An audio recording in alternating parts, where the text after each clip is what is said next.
નમસ્કાર મિત્રો, welcome to my channel GPSC સાથી. હું નિર્મલ પટેલ આપ સર્વેનું હાર્દિક સ્વાગત કરું છું. ફર્સ્ટ ઓફ ઓલ તો આપને આવનારી તમામ સ્પર્ધાત્મક પરીક્ષાઓ માટે બેસ્ટ ઓફ લક. આ વિડીયોઝમાં આપણે વાત કરવાની છે મે મહિનાના મહત્વપૂર્ણ કરંટ અફેર્સની, જેના અંતર્ગત આપણે વાત કરીશું sports, space technologies, environment, ministry, rank અને કેટલીક મહત્વપૂર્ણ ન્યૂઝની.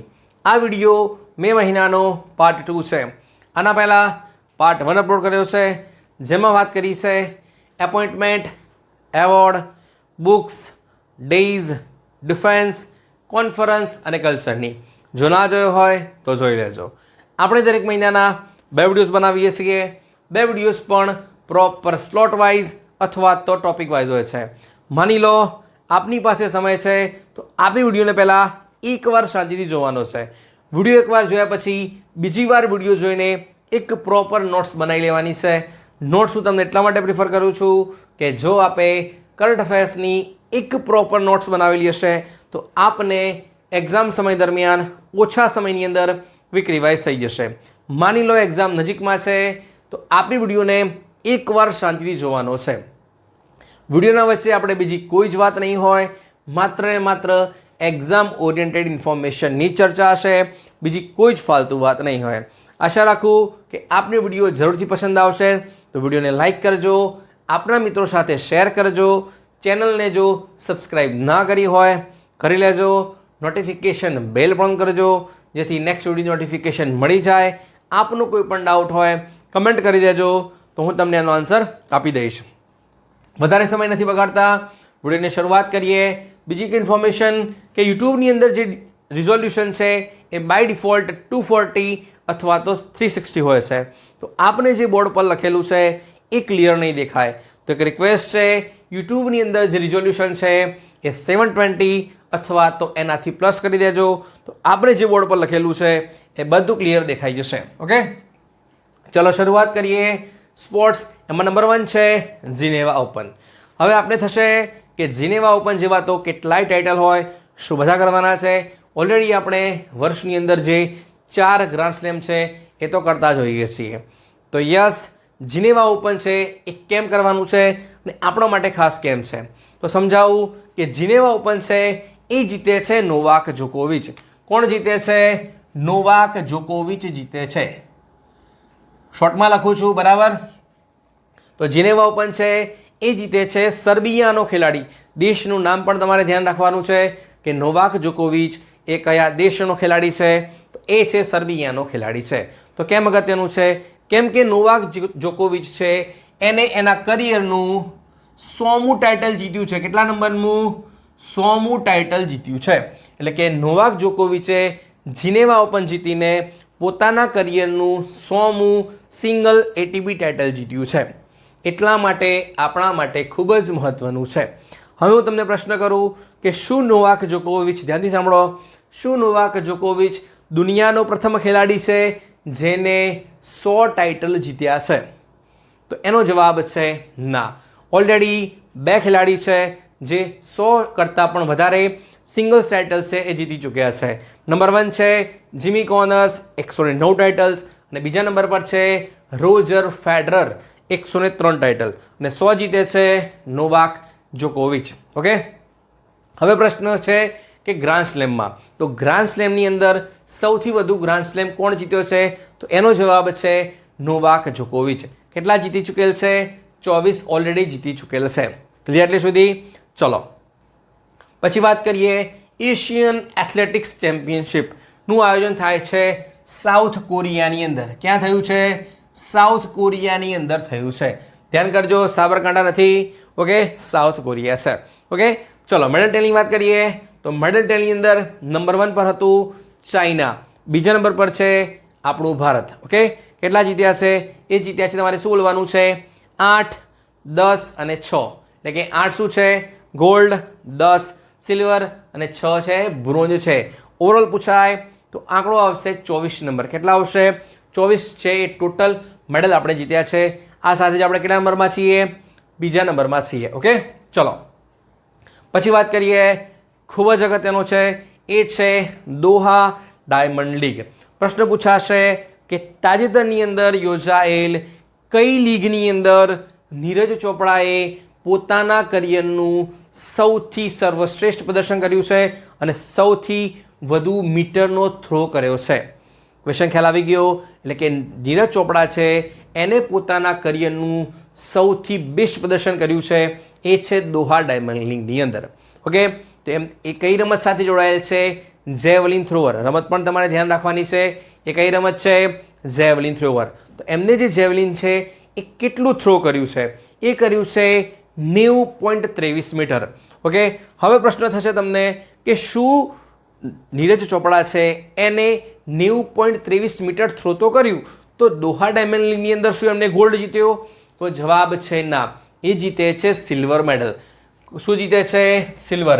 એટલે કે જે નીરજ ચોપડા છે, ધ્યાનથી સમજો, નીરજ ચોપડા છે એ દોહા ડાયમંડ લીગની અંદર જીતે છે સિલ્વર મેડલ. શું જીતે છે? સિલ્વર મેડલ જીતે છે અને થ્રો કરે છે 90.23 મીટર. તો ગોલ્ડ કોણ જીતે છે? ગોલ્ડ જીતે છે જર્મનીનો ખેલાડી જુલિયન વેબર. એણે થ્રો કર્યું છે 91.06. તમારે થ્રો પણ ધ્યાન રાખવાનું છે, કેમ કે પ્રથમ ભારતીય વ્યક્તિ બન્યો છે નીરજ ચોપડા જેને જેવલિન થ્રોની અંદર કેટલો થ્રો કર્યો છે? 90.23 કર્યો છે. આ પણ તમને પૂછાઈ શકે છે. બરાબર છે. પછી વાત કરીએ મહેન્દ્ર ગુજ્જર. તાજેતરમાં ચર્ચામાં રહેલ જે મહેન્દ્ર ગુજ્જર છે એ કઈ રમત સાથે જોડાયેલ છે? એ પણ શું કરે છે? જેવલિન થ્રો કરે છે. શું કરે છે? જેવલિન થ્રોવર છે. ઓકે, તો ચર્ચામાં કેમ છે? કેમ કે જે મહેન્દ્ર ગુર્જર છે એને વર્લ્ડ રેકોર્ડ બનાવ્યો છે. શેનો બનાવ્યો છે? હાઈએસ્ટ જેવલિન થ્રોનો બનાવ્યો છે. તો કેટલું ફેંક્યું હતું એમને ફેંક્યું છે 61.17 મીટર. કેટલું કર્યું છે? 61.17 મીટરનું કર્યું છે. કઈ જગ્યાએ? સ્વિટ્ઝરલેન્ડની અંદર. કેમ?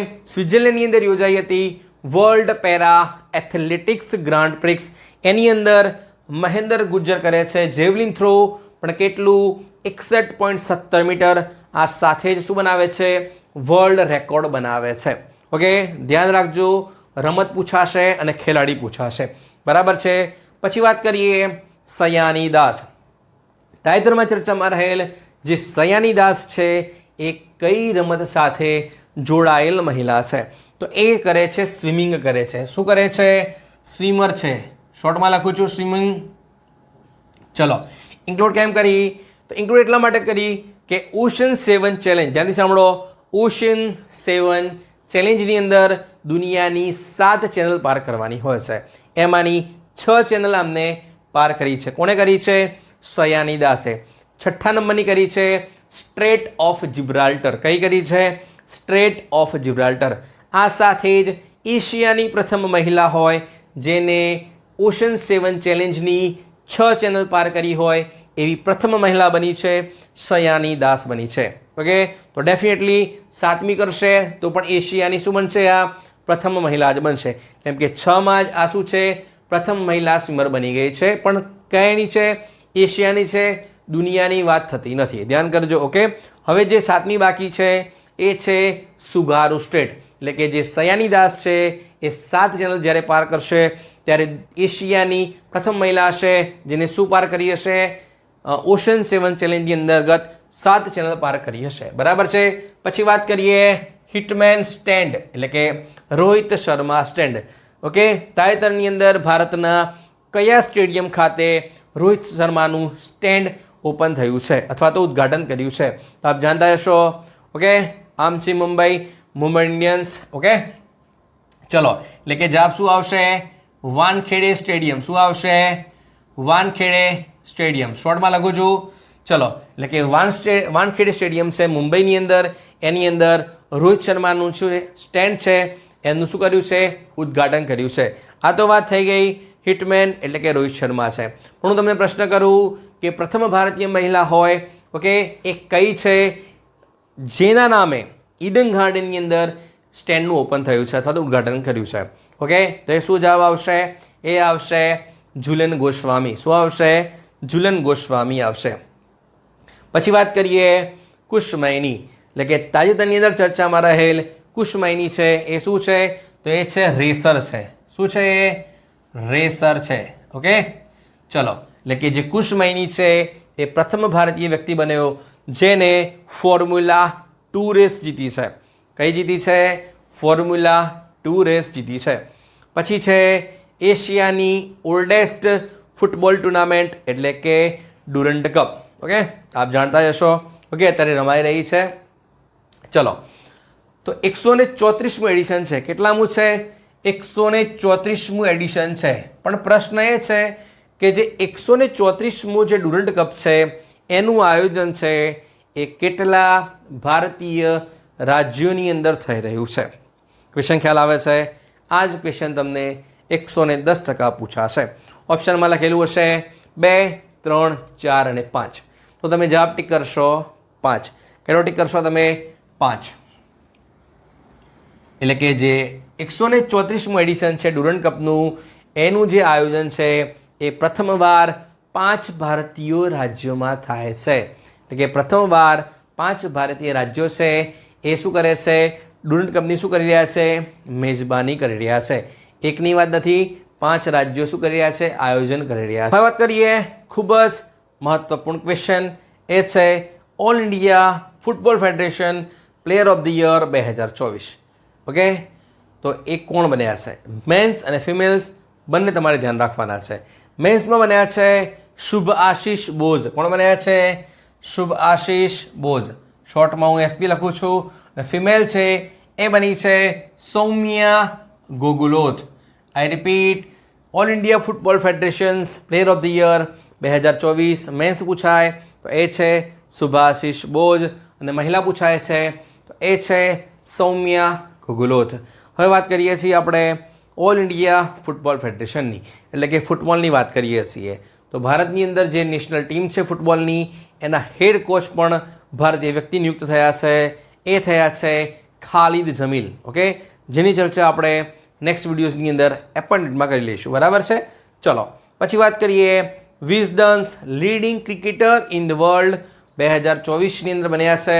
ઓકે, મેન્સ પૂછાય તો જસપ્રીત બુમરાહ, અને મહિલામાં પૂછાય તો એ છે સ્મૃતિ મંધાના. ઓકે, જે આપ જાણતા હશો બંને ક્રિકેટર છે અને ક્રિકેટમાં જ અપાય છે Wisden's leading cricketer in the world. Okay, પછી વાત કરીએ ખૂબ જ મહત્ત્વનો એવોર્ડ છે. એ છે લોરિયસ વર્લ્ડ સ્પોર્ટ્સ એવોર્ડ. જે રીતે ફિલ્મ જગતની અંદર ઓસ્કાર છે એની જ તરફ પર સ્પોર્ટ્સની અંદર કોઈ હાઈએસ્ટ એવોર્ડ હોય તો એને કહેવામાં આવે છે લોરિયસ વર્લ્ડ સ્પોર્ટ્સ એવોર્ડ. ઓકે, તમારે 3 ધ્યાન રાખવાના છે: સ્પોર્ટ્સમેન, સ્પોર્ટ્સવુમેન અને એક નવી કેટેગરી છે. ઓકે, જે ઇન્ક્લુડ કરી છે એ છે બ્રેક થ્રુ છે. કઈ છે? બ્રેક થ્રુ છે. ચર્ચા કરી લઈએ. ચલો, લોરિયસ વર્લ્ડ સ્પોર્ટ્સ એવોર્ડ 2024ના છે. ક્યાંના છે? 2024ની અંદર છે, પણ અપાયા છે 2025ની અંદર. સ્પોર્ટ્સમેન પૂછાય તો એ છે મોન્ડો ડુપ્લેન્ટિસ. કોણ છે? એમએસડી ના સમજતા, મોન્ડો ડુપ્લેન્ટિસ છે. કઈ રમત કરે છે? એ છે પોલ વોલ્ટ. અને દેશ પૂછાય તો એ છે સ્વીડન. કયા દેશ સાથે જોડાયેલ છે? સ્વીડન દેશનો પોલ વોલ્ટનો ખેલાડી છે મોન્ડો ડુપ્લેન્ટિસ. એને મળે છે સ્પોર્ટ્સમેનનો એવોર્ડ મળે છે. ઓકે, સ્પોર્ટ્સ વુમેન પૂછાય તો એ છે સિમોન બાઇલ્સ. કોણ છે? સિમોન બાઇલ્સ.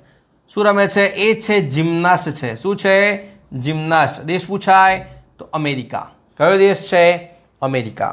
અને બ્રેક થ્રુ છે એ મળે છે લામિલ યમલ. ઓકે, જે ફૂટબોલ રસિકો છે એમને ખ્યાલ જ હશે, અપકમિંગ CR7 કહી શકો છો. એ છે લામિલ યમલ. ઓકે, ચલો, તમને કહી દીધું રમત કઈ છે? ફૂટબોલ. અને દેશ પૂછાય તો એ છે સ્પેન. કયો છે? સ્પેન, જેની રાજધાની શું છે?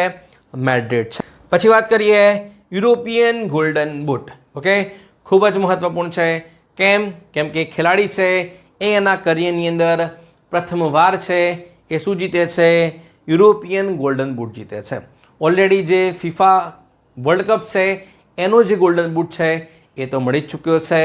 ચેમ્પિયન લીગની અંદર પણ જે ગોલ્ડન બૂટનો એવોર્ડ છે એ મળી ચૂક્યો છે.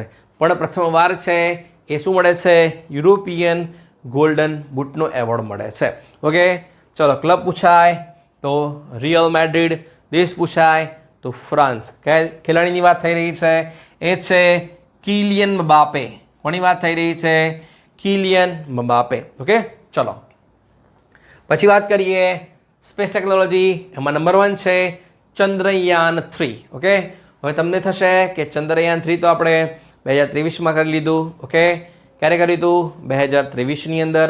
ઓકે, એટલે કે ચંદ્રમાના દક્ષિણ ધ્રુવ પર સફળતાપૂર્વક આપણે શું કર્યું હતું? લેન્ડિંગ કર્યું હતું. કઈ તારીખે? 23મી ઓગસ્ટ. હવે આવશે ટૂંક સમયની અંદર, એટલે કે ભારતની અંદર મનાવવામાં આવશે નેશનલ સ્પેસ ડે મનાવવામાં આવશે. ઓકે, જેની ચર્ચા આપણે ડેઝની અંદર કરી લઈશું ઓગસ્ટ મહિનાની અંદર. ઓકે, એટલે કે 23મી ઓગસ્ટ 2023નો એ દિવસ કે આપણે શું કર્યું હતું? ચંદ્રયાન 3 મિશન કર્યું હતું. ઓકે, ચંદ્રમાના કયા ધ્રુવ પર? દક્ષિણ ધ્રુવ પર. ઓકે, પણ ચર્ચામાં કેમ છે? જ્યારે આપણે જે જગ્યાએ લેન્ડ કર્યું હતું એ જે પોઈન્ટ છે એને નામ આપ્યું હતું શિવ શક્તિ પોઈન્ટ.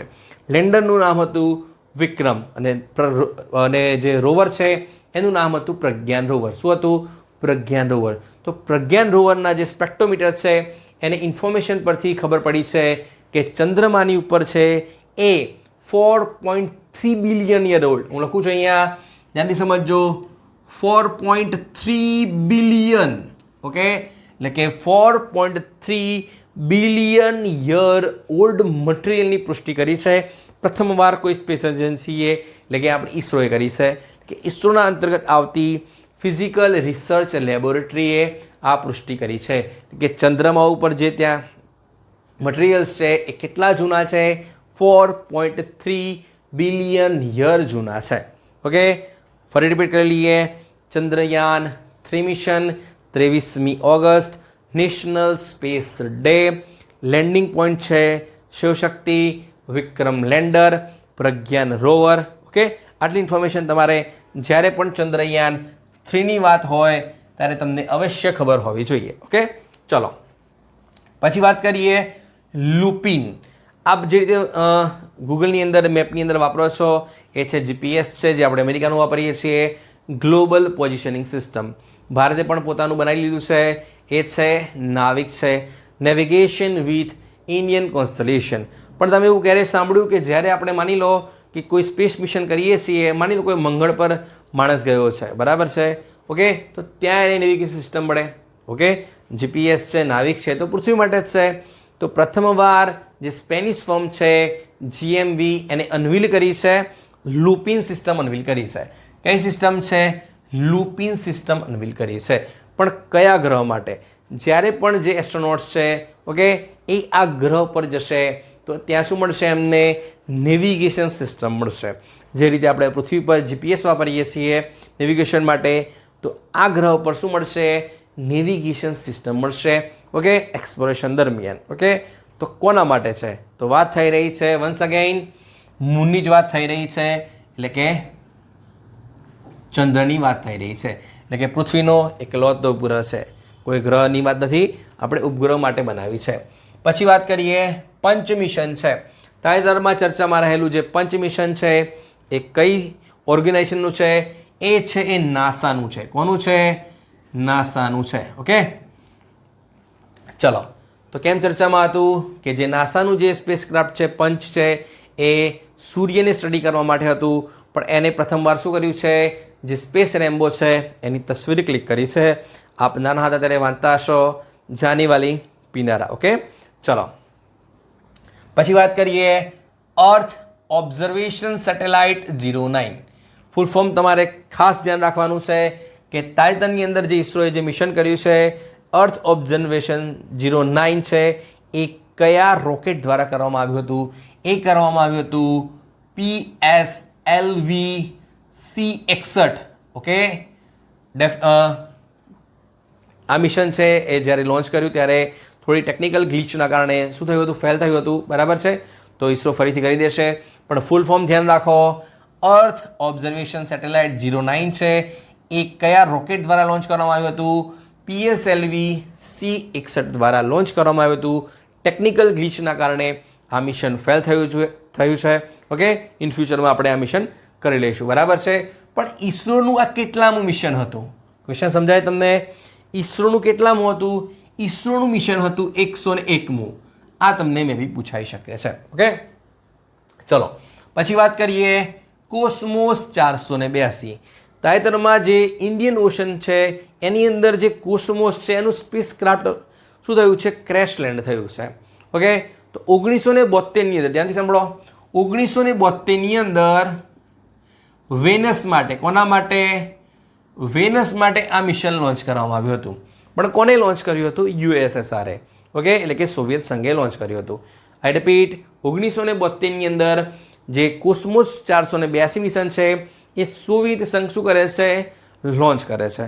પણ મિશન ફેલ થાય છે અને 50 કરતાં પણ વધારે વર્ષોથી શું કરે છે? પૃથ્વીની કક્ષામાં ભ્રમણ કરતું હતું અથવા તો ઓર્બિટ કરતું હતું. બરાબર છે? ચલો, તો એ શું થાય છે? ક્રેશ લેન્ડિંગ એનું થઈ રહ્યું છે. કઈ જગ્યાએ? ઇન્ડિયન ઓશનની અંદર થયું છે, એટલા માટે ઇન્ક્લુડ કર્યું છે. બરાબર છે? ચલો હવે વાત કરીએ 2003 MH4. તો તાજેતરમાં ચર્ચામાં રહેલ જે 2003 MH4 છે એ શું છે? ઓકે, આપ જાણતા હશો કે વર્લ્ડ વોર II દરમિયાન અમેરિકાએ જાપાનના જે 2 શહેરો છે હિરોશિમા અને નાગાસાકી ઉપર શું કર્યો હતો? પરમાણુ બોમ્બ નાખ્યો હતો. તો જે 2003 MH4 છે એની જે ક્ષમતા છે એ 1000 ન્યુક્લિયર બોમ્બની બરાબર છે. કેટલા બરાબર છે? 1000 ન્યુક્લિયર બોમ્બની બરાબર છે. ઓકે, તો શું છે? વન ટાઈપ ઓફ એસ્ટેરોઇડ છે. એ પૃથ્વીને ફ્લાય બાય કરી રહ્યો છે. ઓકે, તો પૃથ્વી ઉપર ક્રેશ થવાની સંભાવના તો નથી, પણ ફ્લાય બાય કરી રહ્યો છે. ઓકે, એટલા માટે ઇગ્નોર કર્યું છે. પછી છે મિસિયસ. તો આ શું છે?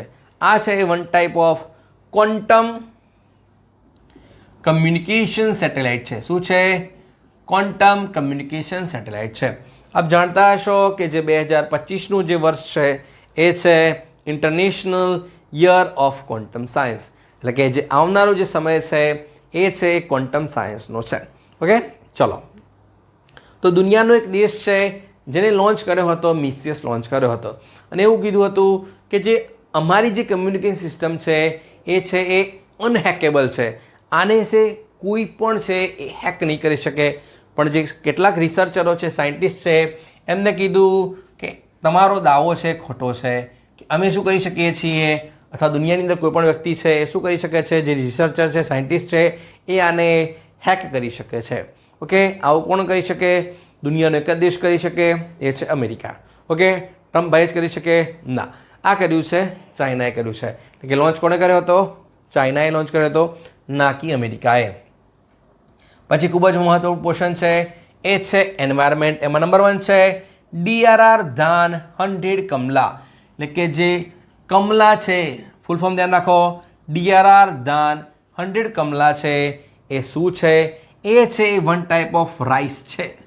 શું છે? રાઈસ છે. આમ તો ભારતની અંદર ઘણી બધી રાઈસ વેરાયટીઝ છે. શું બધી કરી લઈએ? તો ના. તો જે DRR ધાન છે એ 100 કમલા છે એ દુનિયાની પ્રથમ જીનોમ એડિટેડ રાઈસ વેરાયટી છે. પણ બનાવી છે કોને? એ ભારતે જ બનાવી છે. એટલે કે ભારતનું જે Indian council of agriculture research અને એની અંતર્ગત આવતી એક સંસ્થા છે ઇન્ડિયન રાઈસ રિસર્ચ ઇન્સ્ટિટ્યૂટ, જેનું હેડક્વાર્ટર ક્યાં છે? કઈ જગ્યાએ છે? હૈદરાબાદની અંદર છે. એને બનાવી છે દુનિયાની પ્રથમ જીનોમ એડિટેડ રાઈસ વેરાયટી બનાવી છે. ઓકે, પણ નામ શું છે? DRR ધાન 100 કમલા છે. એટલે કે કોની પ્રજાતિ છે અથવા તો કોની સ્પીસીસ છે? એ છે એ ચોખાની વેરાયટીઝ છે. શું છે? ચોખાની વેરાયટી છે.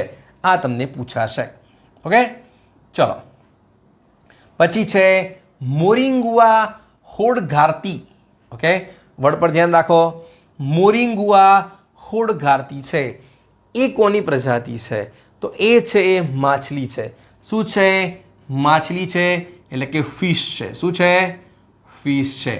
તમને ફરી પણ એમ થાય કે ભારતની અંદર ઘણી બધી વેરાયટીઓ છે, શું બધી માછલીના નામ ધ્યાન રાખીએ? તો જવાબ છે ના. ઓકે, એવી માછલી કે જે 100 વર્ષ પછી, આઈ રિપીટ, 100 વર્ષ પછી ફરી અરુણાચલ પ્રદેશની અંદર રીડિસ્કવર કરવામાં આવી છે, ફરીથી મળી આવી છે. આઈ રિપીટ, 100 વર્ષ પછી અરુણાચલ પ્રદેશની અંદર માછલીની જે સ્પીસીસ છે આ મોરિંગુઆ હોડઘારતી છે એ મળી આવી છે. ઓકે, પણ શું છે આ? માછલી છે. આ તમને પૂછાશે. ઓકે, ચલો પછી વાત કરીએ. એ છે A23. એ છે એ શું છે? એ છે દુનિયાનો લાર્જેસ્ટ આઈસબર્ગ છે. શું છે? આઈસબર્ગ છે. ઓકે, આપ જાણતા હશો. તો ચર્ચામાં કેમ હતો? ચર્ચામાં એટલા માટે હતો કે જે નાસાનું જે એક્વા સેટેલાઇટ છે એને આનો ફોટો ક્લિક કર્યો A23 નો, અને ફોટામાં જાણવા મળ્યું કે જે A23 છે એ હજારો ટુકડાઓની અંદર શું થઈ રહ્યો છે? વિભાજિત થઈ રહ્યો છે. ઓકે, પછી વાત કરીએ ક્લાઇમેટ ટેક્સ છે. ઓકે, ખૂબ જ મહત્વપૂર્ણ છે આ પણ, કે અમેરિકાનું કયું એવું પ્રથમ રાજ્ય છે જે શું લગાવે છે? ક્લાઇમેટ ટેક્સ લગાવશે. ઇવન લો પણ પારિત થઈ ગયો છે. ઓકે, સમજો. હવે અમેરિકાનું પ્રથમ રાજ્ય છે જે શું કરશે? ક્લાઇમેટ ટેક્સનો શું લગાવશે? ટુરિસ્ટ પર ચાર્જ લગાવશે. એપ્રોક્સિમેટ 0.75% છે. કેટલો છે? 0.75% શું લગાવશે? ચાર્જ લગાવશે. પણ કોના ઉપર? ટુરિસ્ટ ઉપર. ઓકે, ચલો તો કયું રાજ્ય છે? એ છે હવાઈ. કયું છે? હવાઈ. ક્લિયર એટલે સુધી? ચલો પછી છે MSC ELSA 3. તો પ્રશ્ન છે કે તાજેતરની અંદર અરેબિયન સીની અંદર કેરળના કોચી પાસે જળમગ્ન થયેલું MSC ELSA 3 છે એ કયા દેશનું કન્ટેનર શિપ હતું? પ્રશ્ન ખ્યાલ આવી ગયો? તો આ એ જ દેશ છે જે શું કરી રહ્યો છે? પોતાની રાજધાની બીજે કરવા જઈ રહ્યો છે. હવે તમારા મગજમાં હશે ઇન્ડોનેશિયા, ઓપ્શન નંબર A પર હોય રાજધાનીની વાત આવે ત્યારે. બરાબર છે? તો જવાબ છે ના. આ છે એ છે લાઇબેરિયા. કયો છે? લાઇબેરિયા. ઓકે, તો લાઇબેરિયાની રાજધાની છે મોનરોવિયા. હવે ટૂંક સમયની અંદર એ પણ શું થઈ રહી છે? જળમગ્ન થશે. બરાબર છે? તો એ પણ શું કરી રહ્યો છે? પોતાની રાજધાની સ્થળાંતર કરશે. બરાબર છે? પછી વાત કરીએ હેમિસ નેશનલ પાર્ક કઈ જગ્યાએ છે? લદ્દાખની અંદર છે. તો પ્રશ્ન શું છે? પ્રશ્ન એ છે કે ભારતની અંદર, ધ્યાનથી સાંભળો, ભારતની અંદર કયા નેશનલ પાર્કની અંદર સૌથી વધુ સ્નો લેપર્ડ મળી આવે છે? ઇવન દુનિયાની અંદર પણ જો સૌથી વધુ સ્નો લેપર્ડ કોઈ નેશનલ પાર્કની અંદર હોય તો એનો જવાબ છે હેમિસ નેશનલ પાર્ક. કઈ જગ્યાએ છે? લદ્દાખની અંદર છે. ઓકે, ચલો પણ તમને જો પૂછાય કે ભારતના કયા યુનિયન ટેરિટરીની અંદર સૌથી વધુ સ્નો લેપર્ડ છે અને ઓપ્શન એ પર લખેલું હશે જમ્મુ ને કાશ્મીર, તો તમે શું કરશો? તો પણ તમે માર્ક કરશો લદ્દાખ જ માર્ક કરશો. શું માર્ક કરશો? લદ્દાખ માર્ક કરશો. બરાબર છે? નેશનલ પાર્ક પૂછાય તો હેમિસ, અને યુનિયન ટેરિટરી પૂછાય તો લદ્દાખની અંદર છે. બરાબર છે? પછી વાત કરીએ ઓપરેશન ઓલિવિયા.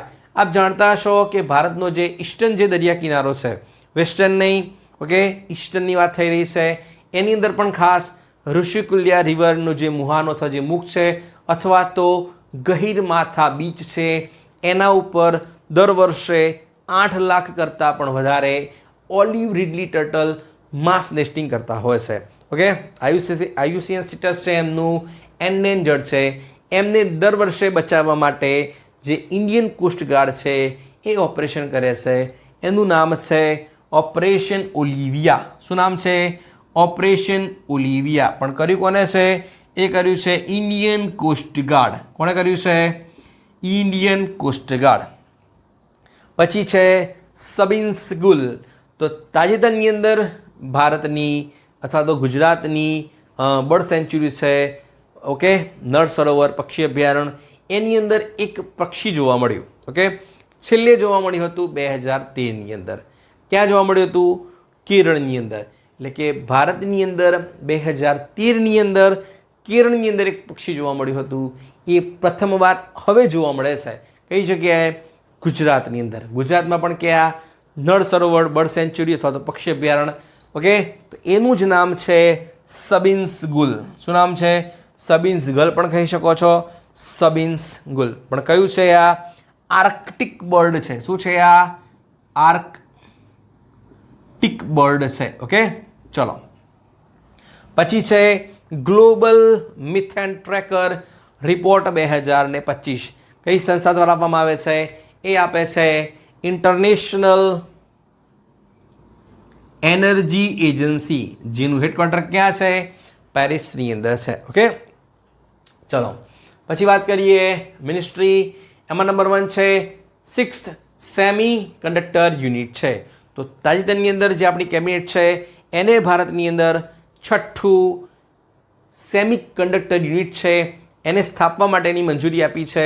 પણ કઈ જગ્યાએ? એ જગ્યા છે યુપી છે. કઈ જગ્યાએ છે? યુપીની અંદર છે. યુપીની અંદર પણ ક્યાં? યુપીની અંદર જેવર એરપોર્ટ પાસે. ઓકે, આ વેન્ચર પણ કોણ બનાવશે? એ બનાવશે ફોક્સકોન અને HCL બંને સાથે મળીને બનાવશે. ઇવન હમણાં જ જે કેબિનેટ છે એને બીજા 4 સેમિકન્ડક્ટર યુનિટને સ્થાપવા માટે મંજૂરી આપી છે. ઇવન જે પહેલું છે એ બનીને આવતા વર્ષે એટલે કે 2026ની અંદર બનીને તૈયાર થઈ જશે. પણ કઈ જગ્યાએ? ધોળેરાની અંદર. કોણ બનાવે છે? ટાટા બનાવી રહ્યો છે. બરાબર છે, ચલો. પછી વાત કરીએ one nation one heart beat. આપણો દેશ છે, આપ જાણતા હશો, કંટ્રોવર્શિયલ મુદ્દો છે one nation one election. Okay, જેની સમિતિ હતી રામનાથ કોવિંદ સમિતિ, આગામી સમયની અંદર લાગી શકે છે one nation one election. Okay, પણ અહીંયા વાત થઈ રહી છે one nation one heart beat. Okay, તો આ છે એ કયા મંત્રાલયે શરૂ કર્યું હતું? એ કર્યું હતું મિનિસ્ટ્રી ઓફ કલ્ચરે. ઓકે, જેના મંત્રી છે ગજેન્દ્રસિંહ શેખાવત. કોણ છે? ગજેન્દ્રસિંહ શેખાવત. તો કેમ લોન્ચ કર્યું હતું? આપ જાણતા હશો કે ભારતીય જવાનો છે, જે સૈન્ય જવાનો છે, એ ચાહે આર્મીની અંદર હોય, એરફોર્સની અંદર હોય કે નેવીની અંદર હોય, એ પોતાના જીવના જોખમે પણ આપણી શું કરતા હોય છે? રક્ષા કરતા હોય છે. તો બસ એમને જ સન્માનવા માટે આપણું જે મિનિસ્ટ્રી ઓફ કલ્ચર છે એમને શું લોન્ચ કર્યું છે? વન નેશન વન હાર્ટબીટ, એટલે કે એક દેશ એક ધડકન ઇનિશિયેટિવ છે એ લોન્ચ કર્યું છે. મિનિસ્ટ્રી પૂછાય તો મિનિસ્ટ્રી ઓફ કલ્ચર છે. પછી છે સાગર મેં સન્માન છે.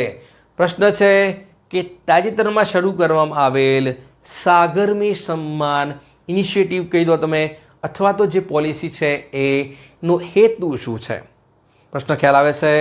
તો એનો જવાબ છે, સમજાવું તમને, કે જે સાગર મેં સન્માન છે એ પહેલાં લોન્ચ કોણ કરે છે? એ લોન્ચ કરે છે ministry of ports, shippings and waterways, જેના મંત્રી છે Sarbananda Sonowal. Okay, I repeat કે ministry of ports, shippings and waterways, જેના મંત્રી છે સર્બાનંદ સોનોવાલ. એ એક ઉજવણીમાં ગયા હતા, international day four woman in maritime. કઈ તારીખે મનાવવામાં આવ્યો હતો? 18મી મેના રોજ. કઈ જગ્યાએ? મુંબઈની અંદર. એ દરમિયાન આ મંત્રી લોન્ચ કરે છે સાગર મેં સન્માન ઇનિશિયેટિવ. એટલે કે આપણું જે મેરીટાઈમ ક્ષેત્ર છે, મેરીટાઈમ સેક્ટર છે, એની અંદર જેટલા પુરુષો છે એમની સમકક્ષ જ ભારતીય મહિલાઓ છે, એમને શું કરવાની છે? આપણે ઇન્ક્લુડ કરવાની છે. ઓકે, એટલે કે one type of gender equitable બનાવવાનું છે ભારતના મેરીટાઈમ ક્ષેત્રને. બરાબર છે, ચલો. પછી છે ભારત ફોરકાસ્ટ સિસ્ટમ છે. આપ જાણતા હશો કે ભારતની અંદર અલગ અલગ જે વેધર પ્રોડક્શન છે અથવા જે વેધરના જે પ્રિડિક્શન જે મોડેલો છે અલગ અલગ છે. ઓકે, તો એમાંનું નવું ઇન્ક્લુડ થયું છે એ છે ભારત ફોરકાસ્ટ સિસ્ટમ છે. તો શું છે સમજીએ. ઓકે, તો પહેલાં સમજો બનાવ્યું છે કોને?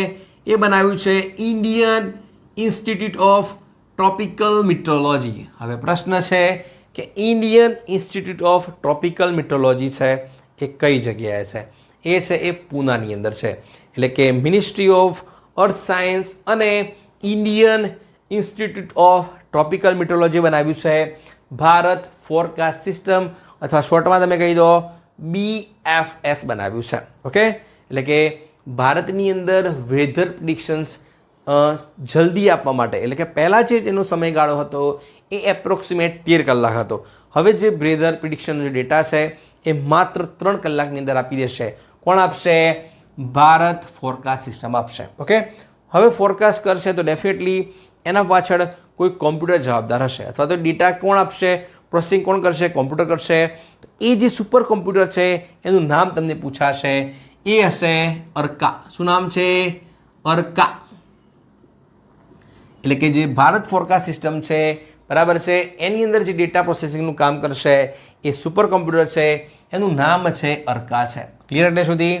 ચલો, નેક્સ્ટ છે IIFT છે. આપ જાણતા હશો કે દુનિયાની વિવિધ જે ફોરેન યુનિવર્સિટીઝ છે એ ભારતની અંદર આવી રહી છે. તો એ મને કેટલીક છે એ ભારત બહાર પણ જઈ રહી છે, જેમ કે IIT મદ્રાસ તંઝાનિયાની અંદર, બરાબર છે, IIT દિલ્હી દુબઈની અંદર. તો એમાં એક એડ થઈ છે, એ છે Indian institute of foreign trade. એને જાહેર કર્યું છે કે અમે અમારું જે કેમ્પસ છે, ઓવરસીઝ કેમ્પસ છે, એ ક્યાં એસ્ટાબ્લિશ કરીશું. ઓકે, તો ક્યાં કરશે? એ કરશે દુબઈની અંદર. કઈ જગ્યાએ? દુબઈની અંદર. દુબઈ ક્યાં છે? UAEની અંદર છે. ઓકે, ઓપ્શનમાં તમને બંને મળી શકે છે. દુબઈ ના હોય તો UAE પણ મળી શકે છે. બંને તમારે ધ્યાન રાખવાના છે, બરાબર છે. ચલો, પછી છે બલ્ક ડ્રગ પાર્ક. ઓકે, તો શું છે? તો 3-4 વર્ષ પહેલાં ભારત સરકારે જાહેર કર્યું છે કે ભારતની અંદર બલ્ક ડ્રગ પાર્ક બનાવવાના છે. કેટલા બનાવવાના હતા? 3. કેટલા બનાવવાના હતા? 3. કઈ કઈ જગ્યાએ? ગુજરાત, હિમાચલ પ્રદેશ અને આંધ્રપ્રદેશ. અરુણાચલના સમજતા. કે ભારતની અંદર 3 જગ્યાએ બની રહ્યા છે બલ્ક ડ્રગ પાર્ક બની રહ્યા છે.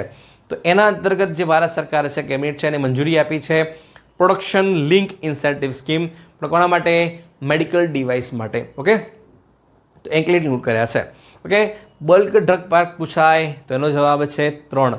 પણ તમને પૂછાય કે PM મિત્ર પાર્ક કેટલા બની રહ્યા છે, તો એ બને છે ભારતની અંદર 7 બની રહ્યા છે.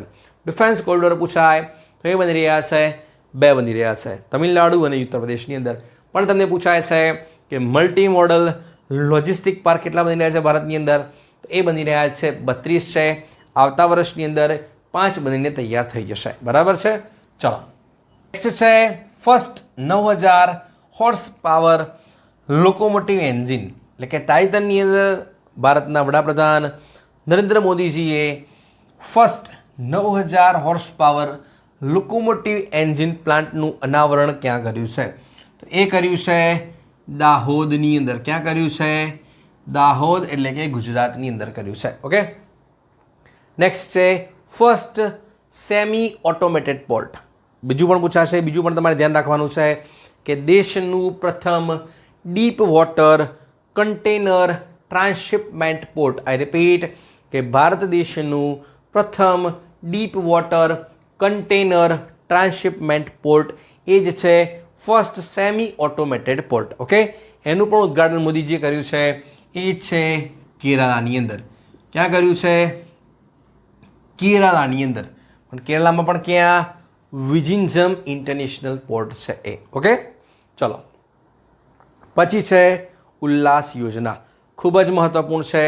એ છે, ફૂલ ફોર્મ ધ્યાન કરો પહેલાં, understanding life long learning for all in society. I repeat, understanding life long learning for all in society યોજના ભારત સરકાર શરૂ કરે છે એવા વ્યક્તિઓ માટે 15 વર્ષની વધુના છે અને કોઈ પણ સંજોગે અથવા કોઈ પણ કારણસર એ શું થયા છે?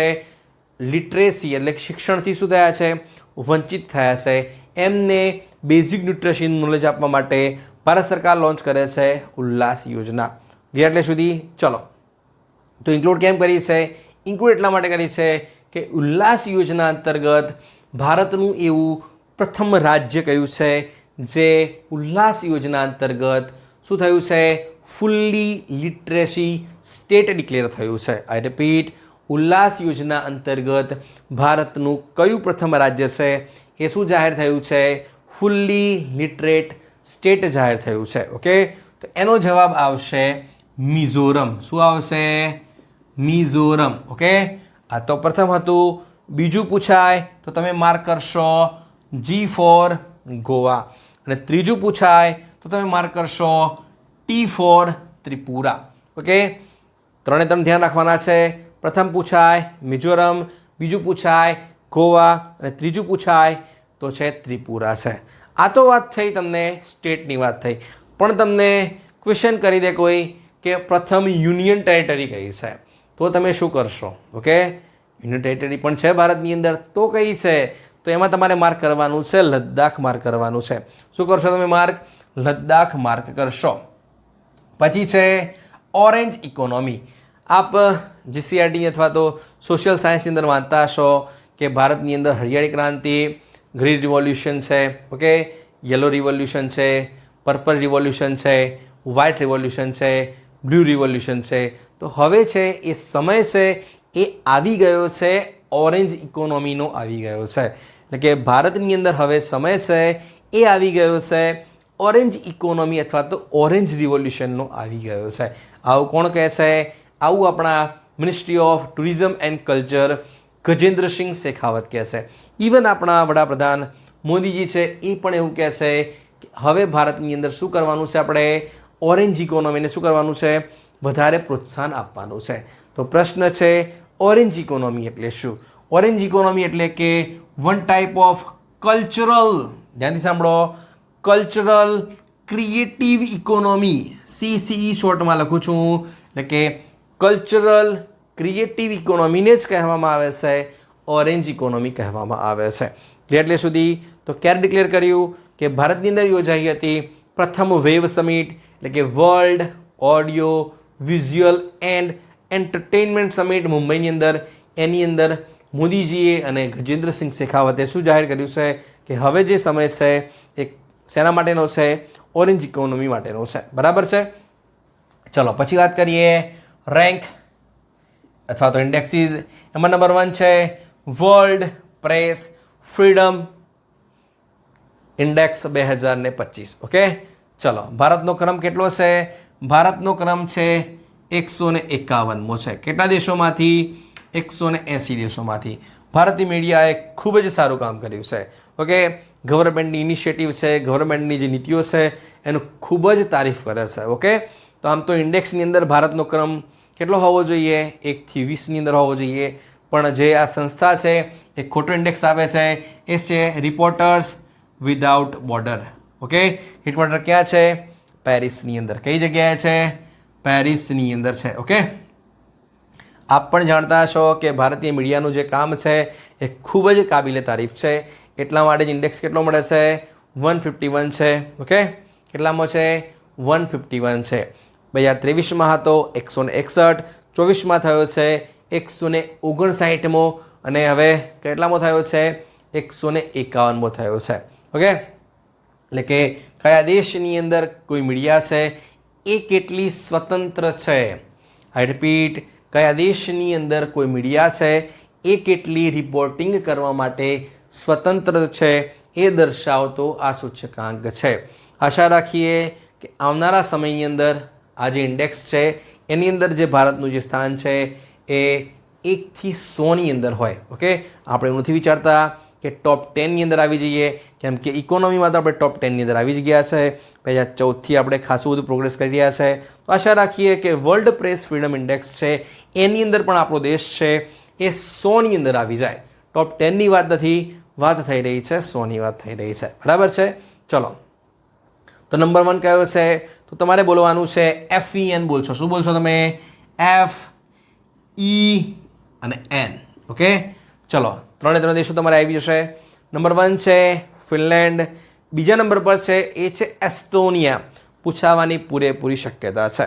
ઓકે, ચલો, અને ત્રીજા નંબર પર છે N ફોર નેધરલેન્ડ. કયો છે?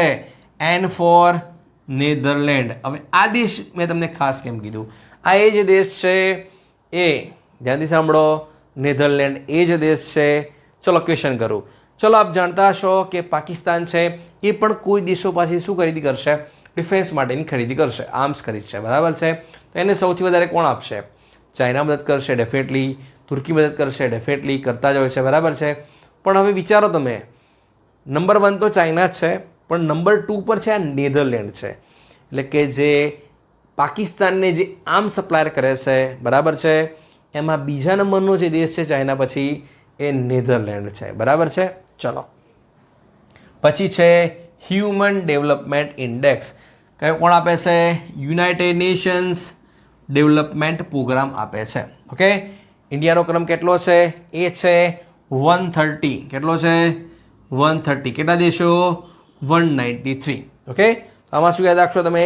આમાં તમારે યાદ રાખવાનું છે INS, એટલે કે I for Iceland, N for Norway, ના કી પાકિસ્તાનવાળો નેધરલેન્ડ, અને S ફોર સ્વિટ્ઝરલેન્ડ, અને ચોથું પૂછાય તો ડેનમાર્ક છે. બરાબર છે? ચલો પછી વાત કરીએ install renewable energy capacity. RE for renewable energy capacity ભારતની અંદર કયા રાજ્યની અંદર સૌથી વધુ છે? એનું ઇન્ડેક્સ આપ્યો છે આપણું જે ministry of new and renewable energy છે. ઓકે, ચલો નંબર 1 પર છે આપણું ગુજરાત, બીજા નંબર પર છે રાજસ્થાન, અને ત્રીજા નંબર પર છે તમિલનાડુ છે. તમારે 3 ધ્યાન રાખવાના છે. હવે વાત કરીએ ગુજરાતની અંદર રિન્યુએબલ એનર્જી. ઓકે, તો ભારતની અંદર સૌથી વધુ રિન્યુએબલ એનર્જીનું જો કોઈ ક્ષેત્ર હોય તો એ છે સોલર ક્ષેત્ર છે. બરાબર છે? તો ગુજરાતની અંદર સૌથી વધુ રિન્યુએબલ એનર્જી છે એ કયા ક્ષેત્રમાંથી મેળવવામાં આવે છે? એ પણ છે સોલર છે. બીજા નંબર પર આવશે વિન્ડ એનર્જી, અને ત્રીજામાં આવશે હાઇડ્રો પાવર. બરાબર છે? અને પછી આવશે બાયોમાસ આવશે. બરાબર છે? અને પછી આવશે જીઓથર્મલ છે, ને એ બધી આવતી હોય છે. બરાબર છે? પણ નંબર 1 પૂછાય તો સોલર, બીજા નંબર પર વિન્ડ છે, ના કે હાઇડ્રો. બરાબર છે? ચલો પછી વાત કરીએ ઇન્ડિયન ઇકોનોમી. હમણાં તમને કીધું કે શેમાં આવે છે? આપણે ટોપ 10ની અંદર આવી ગયા છે. શેમાં આવી ગયા છે? ટોપ 10ની અંદર આવી ગયા છે. ઓલરેડી આપણે પહેલાં હતા જ. બરાબર છે? તો ભારતની જે ઇકોનોમી છે એ કયા દેશને ઓવરટેક કરીને, ધ્યાનથી સાંભળો, ભારતની જે ઇકોનોમી છે, અર્થવ્યવસ્થા છે, એ કયા દેશને ઓવરટેક કરીને દુનિયાની ચોથી સૌથી મોટી અર્થવ્યવસ્થા બની છે? ઓકે, તો એનો જવાબ છે જાપાનને ઓવરટેક કરીને. કોને ઓવરટેક કરીને? જાપાનને. નંબર 1 અમેરિકા, ચાઇના, પછી આવશે જર્મની, અને પછી આવશે ઇન્ડિયા, અને પછી આવશે જાપાન છે. આ ક્રમ તમારે ધ્યાન રાખવાનો છે. અમેરિકા, ચાઇના, જર્મની, ભારત અને જાપાન. ભારતની જે ઇકોનોમી છે અને જાપાનની જે ઇકોનોમી છે એ છે 4.187 ટ્રિલિયન ઇકોનોમી. પણ કોની? ભારતની. જાપાનની પૂછાય તો 4.186 ટ્રિલિયન ઇકોનોમી. મેજર 0.01નો ડિફરન્સ છે. બરાબર છે? ચલો બરાબર. ચલો પછી કેટલીક ન્યૂઝની ચર્ચા કરીએ. એમાં નંબર 1 છે ભારતનું પ્રથમ ક્વોન્ટમ કમ્પ્યુટિંગ વિલેજ છે એ ક્યાં બનશે? આઈ રિપીટ, ભારતની અંદર પ્રથમ ક્વોન્ટમ કમ્પ્યુટિંગ વિલેજ છે એ કયા રાજ્યની અંદર બનવાનું છે? આ એ જ રાજ્યની અંદર બનશે જેની રાજધાની બનશે અમરાવતી, એટલે કે બની ગઈ છે. વાત થઈ રહી છે આંધ્રપ્રદેશ. કોની વાત થઈ રહી છે? આંધ્રપ્રદેશ. અરુણાચલ ના સમજતા. ઓકે, પછી છે first AI base data park. આ ક્વેશ્ચન તમને ડેફિનેટલી જોવા મળશે. પ્રશ્ન છે કે તાજેતરની અંદર ભારતના કયા રાજ્યની અંદર ભારતનો પ્રથમ AI બેઝ ડેટા પાર્ક બની રહ્યો છે, અથવા તો એની જે આધારશિલા છે એ રાખવામાં આવી રહી છે?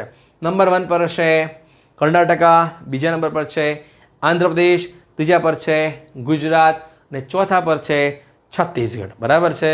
હવે તમે શું કરશો? કન્ફ્યુઝ થઈ ગયા છો. બરાબર છે? તો આનો જવાબ જ હશે છત્તીસગઢ હશે. કયો હશે? છત્તીસગઢ. ઓકે, છત્તીસગઢના અંદર પણ ક્યાં? નયા રાયપુરની અંદર બનશે. એટલે કે છત્તીસગઢના જે મુખ્યમંત્રી છે વિષ્ણુદેવ રાય, એમની આધારશિલા રાખી છે ભારતના પ્રથમ AI બેઝડ ડેટા પાર્કની. ઓકે, ક્લિયર એટલે સુધી? ચલો હવે એઆઈની વાત થઈ રહી છે તો કે લો બાય AI, એટલે કે દુનિયાનો પ્રથમ દેશ કયો છે જે પોતાના દેશની અંદર કાયદાઓ લખવા માટે અથવા તો સુધારા કરવા માટે AI એટલે કે આર્ટિફિશિયલ ઇન્ટેલિજન્સનો ઉપયોગ કરશે? ઓકે, અથવા તો કરવાનો છે? તો એનો જવાબ છે UAE, એટલે કે યુનાઇટેડ અરબ એમિરેટ્સ છે. ઓકે, ચલો પછી છે વર્લ્ડ ફર્સ્ટ AI ક્લિનિક છે કે દુનિયાની અંદર કયા દેશની અંદર દુનિયાની પ્રથમ AI ક્લિનિક બની છે. ઓકે, તો તમને એવું થાય કે આ બધું ચાઇના જ કરશે. યસ, ચાઇના જ કરે છે, પણ ચાઇનાની કંપનીએ કર્યું છે, પણ ચાઇનાની અંદર નહીં. ધ્યાનથી સાંભળો, ચાઇનાની કંપનીએ જ બનાવ્યું છે શાંઘાઈ બેઝ, પણ ચાઇનાની અંદર બનાવ્યું નથી. પણ બનાવ્યું છે ક્યાં? એ બનાવ્યું છે સાઉદી અરબ. કઈ જગ્યાએ? Saudi Arab. એટલે કે સાઉદી અરબની અંદર દુનિયાની પ્રથમ AI ક્લિનિક બનાવવામાં આવી છે. ઇવન ત્યાં જે ડૉક્ટર છે એ પણ શું છે? One type of AI base છે, એટલે કે રોબોટ છે. એનું નામ પણ છે ડૉક્ટર હુઆ. શું નામ છે? ડૉક્ટર હુઆ. એટલે પેદા નહીં હુઆ, ડૉક્ટર હુઆ એટલે કે HUA. ઓકે, ચલો. પછી છે AI મેઝુ સ્ટેચ્યુ. તાજેતરની અંદર દુનિયાના કયા દેશની અંદર દુનિયાનું પ્રથમ AI મેઝુ સ્ટેચ્યુનું ઉદ્ઘાટન કરવામાં આવ્યું છે? તો કઈ જગ્યાએ છે? એ દેશ છે એ છે મલેશિયા. કઈ જગ્યાએ? મલેશિયા. શોર્ટમાં લખું છું. ઓકે, એટલે કે મલેશિયા છે એને ઉદ્ઘાટન કર્યું છે દુનિયાના પ્રથમ AI મેઝુ સ્ટેચ્યુનું. કઈ જગ્યાએ? ત્યાં એક મંદિર છે, તાઓઇસ્ટ મંદિર છે એની અંદર. તો શું છે આ? એ one type of Chinese sea goddess છે. ઓકે, તો શું કરશે આ? જો તમે દર્શનાર્થી છો, આ ગોડેસને તમે કોઈ ક્વેશ્ચન કરશો, એટલે કે જે AI મેઝુ સ્ટેચ્યુ છે એને તમે તમારા પ્રોબ્લેમ કહેશો, તો એ તમને શું આપશે? સામે સોલ્યુશન પણ આપશે. જસ્ટ ઇમેજિન કે ચાઇનીઝ સી ગોડેસનું જે સ્ટેચ્યુ છે એ શું કરશે? લોકોના પ્રોબ્લેમનું સોલ્યુશન પણ આપશે. બરાબર છે? ચલો, પછી વાત કરીએ લામા 4. તો તાજેતરમાં જે ચર્ચામાં રહેલ જે લામા 4 છે અથવા one type of AI model છે એ કઈ કંપની દ્વારા લોન્ચ કરવામાં આવ્યું છે? એ છે મેટા. કોને લોન્ચ કર્યું છે? મેટાએ લોન્ચ કર્યું છે. એટલે કે માર્ક ઝુકરબર્ગની કંપની છે, મેટાએ લોન્ચ કર્યું છે. ઓકે, એના અલગ અલગ મોડેલ છે. એ છે સ્કાઉટ, મેવરિક અને બેહેમોથ છે. ઓકે, પણ તમને પૂછાશે એ લામા પૂછાશે. બરાબર છે? પછી વાત કરીએ ઓપરેશન એન્ટી કિંગ. ઓકે, તો કયા દેશની અંદર શરૂ કરવામાં આવ્યું છે? એ શરૂ કરવામાં આવ્યું છે અમેરિકાની અંદર. પણ કોને કર્યું છે? એ કર્યું છે ડેમોક્રેટ્સે કર્યું છે. કોને કર્યું છે? ડેમોક્રેટ્સ. તો ડેમોક્રેટ્સ કોણ છે? અમેરિકાનો જે વિરોધ પક્ષ છે એ છે ડેમોક્રેટ્સ છે. ઓકે, સત્તામાં કોણ છે?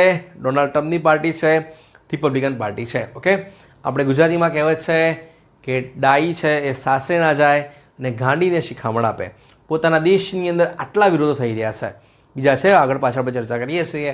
પોતાના દેશની અંદર વિરોધ પક્ષ એમનો વિરોધ કરે છે, અમેરિકન વિરોધ કરે છે, તો પણ લોકોને શું કરે છે? અત્યારે શિખામણ આપે છે. એટલા માટે મેં તમને કીધું કે ડાઈ સાસરે ના જાય અને ગાંડીને શિખામણ આપે એવી વાત છે. ઓકે, એટલે કે ઓપરેશન એન્ટી કિંગ છે એ કોણે લોન્ચ કર્યું છે? ટ્રમ્પને પોતાના પદ એટલે કે પ્રેસિડેન્ટ પદેથી હટાવવા માટે અથવા તો મહાભિયોગ કરવા માટે ડેમોક્રેટ્સે શરૂ કર્યું છે. કોણે કર્યું છે? ડેમોક્રેટ્સે. નેક્સ્ટ છે 50-51 મૂવમેન્ટ છે. એ પણ કોણે કરી છે? અમેરિકાની અંદર. પણ કોણ કરે છે? ત્યાંના જે નાગરિકો છે, શોર્ટમાં લખું છું અમેરિકન્સ છે, એમને કર્યું છે. કે ફૂલ ફોર્મ છે 50 પ્રોટેસ્ટ, 50 સ્ટેટ એન્ડ 1 મૂવમેન્ટ છે. ઓકે, પછી છે એલિયન એનિમીઝ એક્ટ 1798. એનો અમેરિકાની અંદર વર્લ્ડ વોર 2 પછી પ્રથમવાર શું કરે છે? ડોનાલ્ડ ટ્રમ્પ ઉપયોગ કરે છે. ઓકે, વેનેઝુએલાના જે નાગરિકો છે એમને દેશમાંથી દૂર કરવા માટે આ એક્ટનો ઉપયોગ ડોનાલ્ડ ટ્રમ્પ કરે છે. બરાબર. પછી છે અબ્રાહમ એકોર્ડ. શું છે આ? આપણે પૂછાશે કે તાજેતરની અંદર ચર્ચામાં રહેલ જે અબ્રાહમ એકોર્ડ છે એ કયા દેશ દ્વારા શરૂ કરવામાં આવેલ પહેલ છે? તો આ છે એ અમેરિકા છે. એટલે કે અમેરિકા દ્વારા શરૂ કરવામાં આવેલી આ પહેલ છે જેને કહેવામાં આવે છે અબ્રાહમ એકોર્ડ છે. ઓકે, તો ચર્ચામાં કેમ છે? ચર્ચામાં એટલા માટે છે કે ડોનાલ્ડ ટ્રમ્પ ગયા હતા સાઉદી અરેબિયાની રાજધાની રિયાદની અંદર. ક્યાં ગયા હતા? કેમ કે ત્યાં યોજાઈ હતી અમેરિકા અને ગલ્ફ કોઓપરેશન કાઉન્સિલની મીટ યોજાઈ હતી.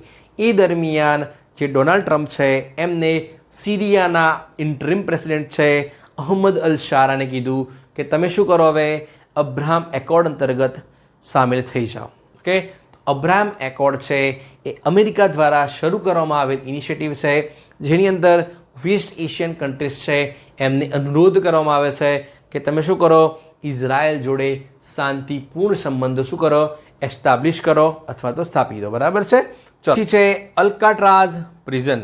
તો તાજેતરમાં ચર્ચામાં રહેલ જે અલ્કાટ્રાઝ પ્રિઝન છે એ કયા દેશની અંદર છે, તો એ છે અમેરિકાની અંદર છે. અમેરિકામાં પણ ક્યાં, અમેરિકાની અંદર છે સેન ફ્રાન્સિસ્કો પાસે, એટલે કે સેન ફ્રાન્સિસ્કોની પાસે એક દ્વીપ છે, આઇલેન્ડ છે, એન્જલ આઇલેન્ડ, એની ઉપર છે. એટલે કેવું માનવામાં આવે છે કે અમેરિકાની અંદર જે મોસ્ટ સિક્યોર છે એ પ્રિઝન હોય તો એ હતી અલ્કાટ્રાઝ, જેને બંધ કરવામાં આવી હતી 1963ની અંદર. ઓકે, ખૂબ જ ખર્ચાળ છે, આપ સમજી શકો છો. કોઈ દ્વીપ પર હોય પ્રિઝન, જેલ ત્યાં હોય તો એને બનાવી અથવા તો જેને સાચવવી છે તો ખૂબ જ ખર્ચાળ હોય છે. બરાબર છે. ચલો, તો ડોનાલ્ડ ટ્રમ્પે કીધું કે હવે અલ્કાટ્રાઝ પ્રિઝન છે એ હું ફરીથી ઓપન કરીશ. ઇવન 1962ની અંદર 3 લોકો છે આ જેલમાંથી ફરાર થઈ ગયા હતા, જે આજ સુધી મળ્યા નથી. બરાબર છે. ચલો, પછી છે વિક્ટરી ડે, કે વર્લ્ડ વોર દ્વિતીયની અંદર અમેરિકાની વિક્ટરીના 80 વર્ષ પૂરા થઈ ગયા. એના ઉપલક્ષની અંદર ડોનાલ્ડ ટ્રમ્પે જાહેર કર્યું કે 8મી મે છે, આઈ રિપીટ 8મી મે છે એ અમેરિકાની અંદર મનાવવામાં આવશે, વિક્ટરી ડે તરીકે મનાવવામાં આવશે. બરાબર છે. ચલો, પછી છે બ્રુકલિન બ્રિજ. આ ક્યાં છે? આ પણ છે અમેરિકાની અંદર. ઓકે, આમ તો બ્રિજ ઘણા બધા છે અમેરિકાની અંદર. શું બધા કરી લઈએ? ના, કેમ કે જે મેક્સિકોનું જે શિપ છે, બોટ છે, એ કોલેપ્સ થયું હતું આની પાસે, એટલે કે બ્રુકલિન બ્રિજ છે એની સાથે અથડાયું હતું, એટલા માટે ઇન્ક્લુડ કર્યું છે. ઓકે, ચલો, પછી કેટલાક વોલ્કેનો ઇન્ક્લુડ કર્યા છે. ઓકે, છેલ્લા લગભગ 3 મહિનાની અંદર જેટલા પણ વોલ્કેનો છે, ઓકે, આના બહારનો એક પણ વોલ્કેનો તમને પૂછાશે નહીં. શરૂઆત કરીએ પોએસ વોલ્કેનો. આ કઈ જગ્યાએ છે? આ છે કોસ્ટારિકા. કઈ જગ્યાએ? કોસ્ટારિકાની અંદર છે. ઓકે, પછી છે સકુરાજીમા. કઈ જગ્યાએ છે? આ છે જાપાનની અંદર છે. કઈ જગ્યાએ? જાપાનની અંદર છે. માઉન્ટ એટના આપ જાણતા હશો, ઇટલીની અંદર. માઉન્ટ એટના, વિસુવિયસ, સ્ટ્રોમ્બોલાઈ, લેઓટોબી, લાકી એ છે ઇન્ડોનેશિયાની અંદર. કઈ જગ્યાએ છે? ઇન્ડોનેશિયાની અંદર. માઉન્ટ અગુંગ, ક્રાકટાવ, સિનાબંગ એ પણ ઇન્ડોનેશિયાની અંદર છે. પણ લેટેસ્ટ છે એ છે માઉન્ટ લેઓટોબી, લાકી. પછી છે માઉન્ટ કિલૈયા, એ છે હવાઈની અંદર. હવાઈ ક્યાં છે? અમેરિકાની અંદર. અને છેલ્લે છે માઉન્ટ રેકિયાવિક. કઈ જગ્યાએ છે? એ છે આઇસલેન્ડની અંદર. ઓકે, એટલે કે એપ્રોક્સિમેટ છેલ્લા 3 મહિનાની અંદર જેટલા પણ વોલ્કેનોસ છે એ આપણે કવર કરી લીધા છે. પૂછાશે તો આનામાંથી જ પૂછાશે, બાકી જીસીઆરટી અંદર તો હોય જ છે, પણ કરંટ બેઝ છે એ આટલા છે. બરાબર છે. ચલો, તો હા, તો આપણું મે મહિનાનું પાર્ટ 2નું કરંટ અફેર્સ. આશા રાખું કે આપને જરૂરથી પસંદ આવશે. તો વિડીયોને લાઇક કરજો, આપના મિત્રો સાથે શેર કરજો. ચેનલને જો સબસ્ક્રાઈબ ના કરી હોય કરી લેજો. નોટિફિકેશન બેલ પણ ઓન કરજો, જેથી નેક્સ્ટ વિડીયોની નોટિફિકેશન મળી જાય. આપનો કોઈ પણ ડાઉટ હોય કમેન્ટ કરી દેજો, હું તમને એનો આન્સર આપી દઈશ. તો મળીએ છીએ નવા વિડીયોઝની અંદર. જય હિન્દ, જય ભારત.